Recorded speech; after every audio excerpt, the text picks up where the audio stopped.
So what we have here is the Comet 30 series driven clutch from the Yerf-dog 3203 that I have on there, and I noticed I have a 13 horsepower on that, and the belt, step on the gas on a hill, the belt would just go right down inside here, seem to just press this pulley apart, spread it, because one of these is beveled and the other one is straight, so it's real easy for the belt to go in there. Just realized that was the difference between the 30 and the 40 series, among some other things. But I don't have room to put a 40 series driven clutch on here because they're wider. The spring system here comes out farther, and I just don't have all that room on the jack shaft the way the stock jack shaft. So I wanted to get another 30 series driven clutch and see if I can replace this flat one with a beveled one off of the other donor piece, which I did get on eBay, a new one.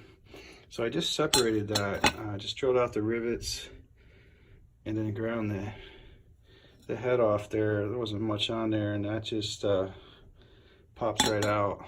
This is the flat one, straight.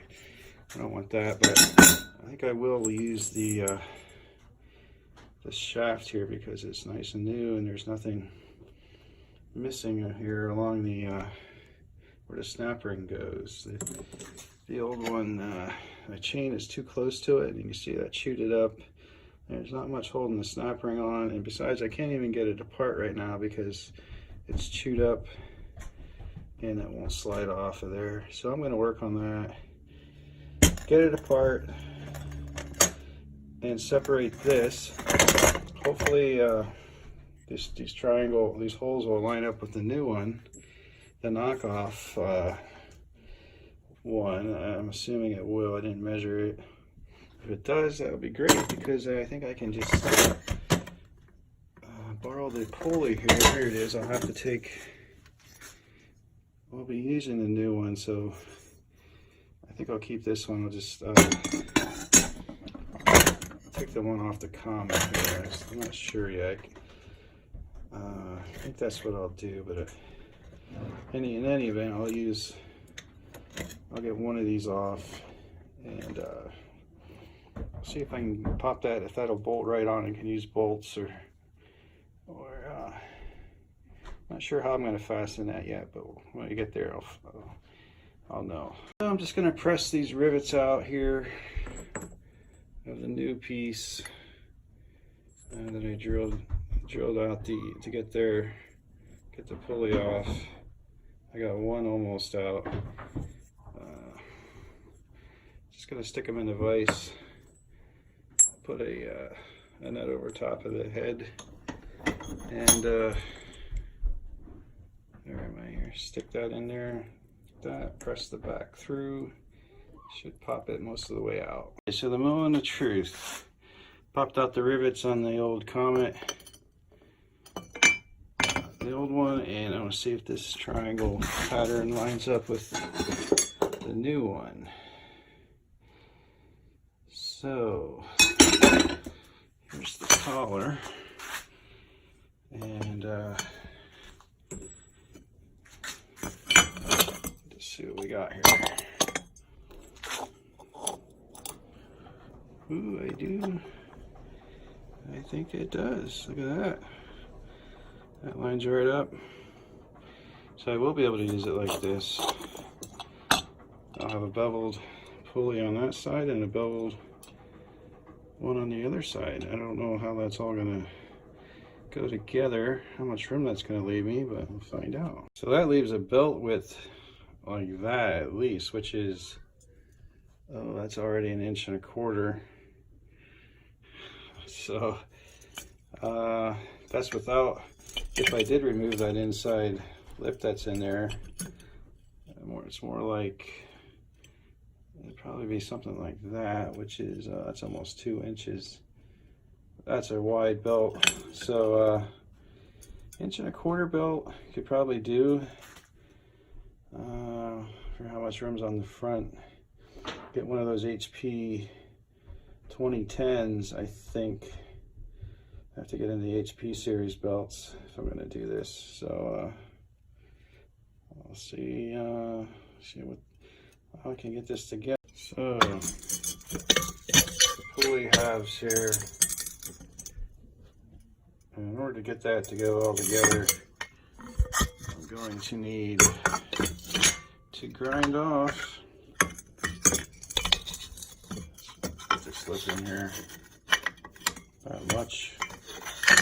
Just one-handed here. Sticks out there. Not much. Gotta grind that all off to get that to go together all the way. So I can use a belt that's not crazy wide. Okay, I decided to reuse the rivets and just put them back in there and weld them on, which is what I did. And grind it down, the extra off there, so it's not rubbing against the other side of the pulley. So now I got to cut off the excess here, which is marked there with the ring. And these rivets here will probably might rub against the surface of the other one. I'm not sure. It is recessed a little bit, but we'll see how that goes after I get that clear. And do a little bit of a gap in there, but that's okay. It already binds a little bit, which isn't good. And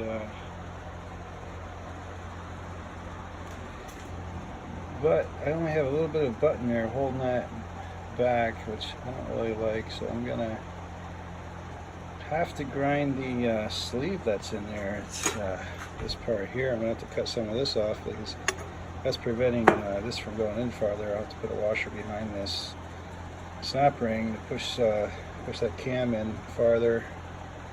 This cam rider, and that'll also compress the spring a little bit. I don't know if that's good either, but I'm gonna see what happens. There's two snap rings. Takes up a little space, so that cam rides on there a little more now, and just a crack in there space. So I'm at just over an inch. I don't know if to find a belt that'll fit that. A new belt today. A Dayco HP2010 to try on this pulley, which I found out is it's just a little bit longer than the other belt I had on here. And that makes it look a lot longer, but it's pretty close to the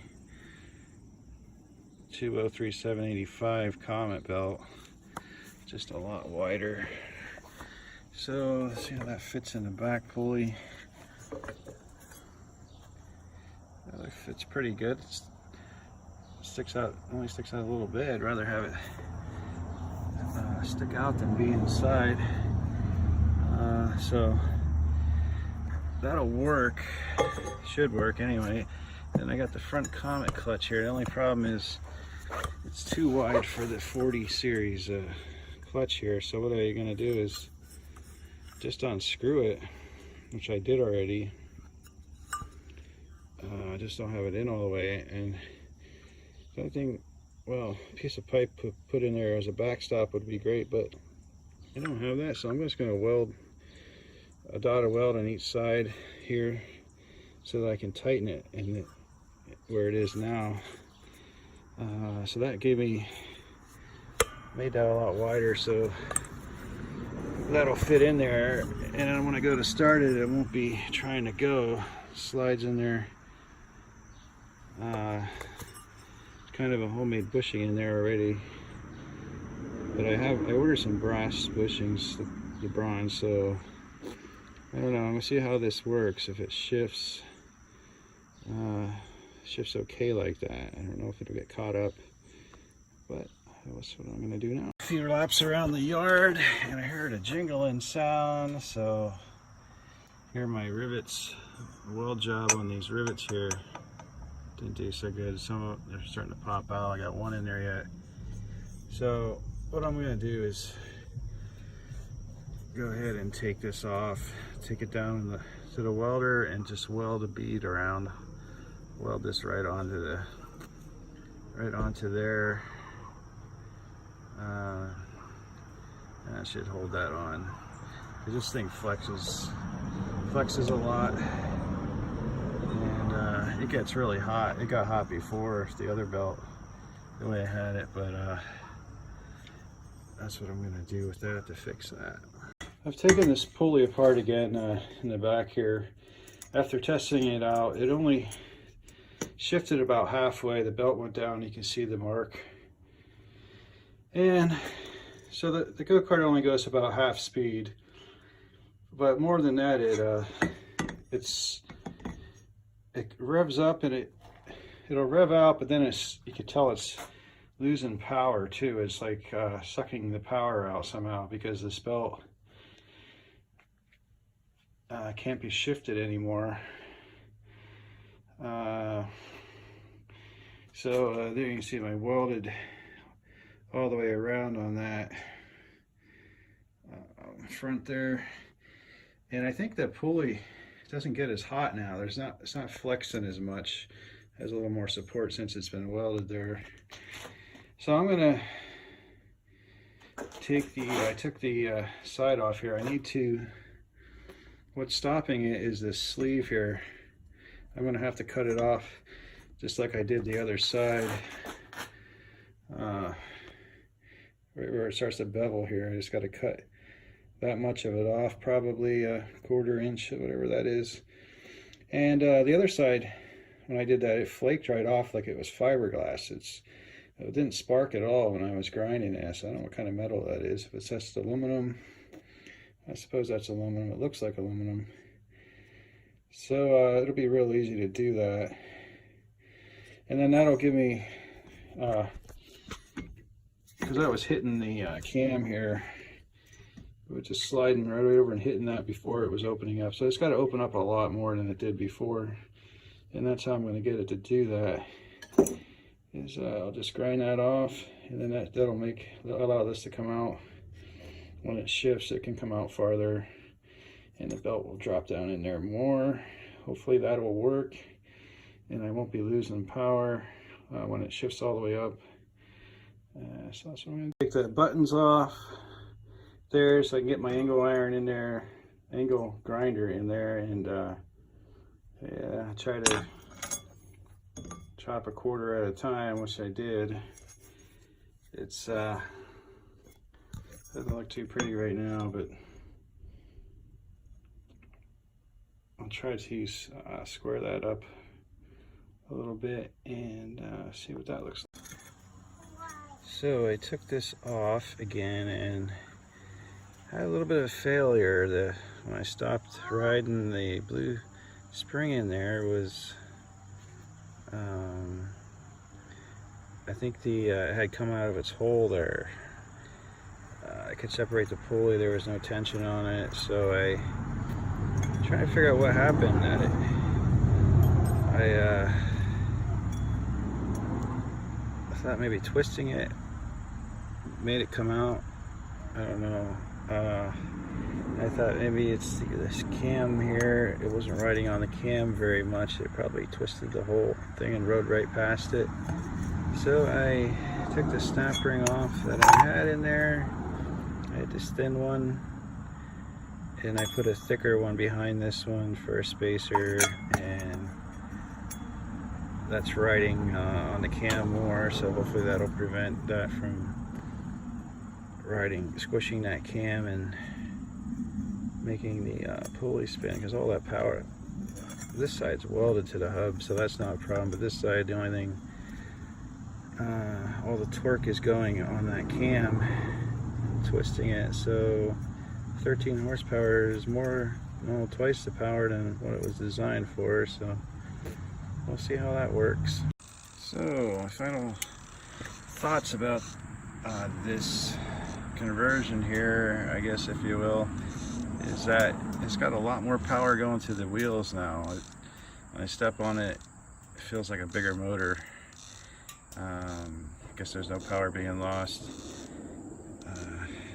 So, and it shifts up pretty good. It goes fast enough for me. I don't know how many miles an hour it is. I have to try that with my phone here and see. Feels like about 30, 35 miles an hour. What I did have to do is screw this up here. I had to move the holes for the jack shaft there. I actually had to elongate the slots there so they would move back farther to take up some of the slack on the belt. And my chain, of course, I had to ended up putting a half link in there, and it's been stretching. It was a new chain, and it's got just about the right amount of play in it actually now. That's pretty much it. It was a lot of work. Probably better off getting the 40 series and rigging up a jack shaft, another jack shaft, probably a long one or something. I don't know. I don't know how long this is going to last, if it's going to tear it apart or what, but for now it's working good. The whole reason I did is because we have two people, two full-grown adults on here. You have about 500 pounds, and it just kind of really lagged going up hills, and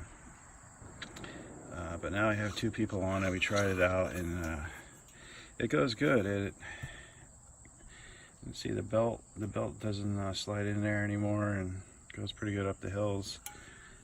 I have my nut welded on there, just so that doesn't spin off. So I have been riding around like this, and so far so good. The clutch makes a little bit of clanking around, but it always did. But there's the new bushings in there, but that's working all right. Everything seems to be working good.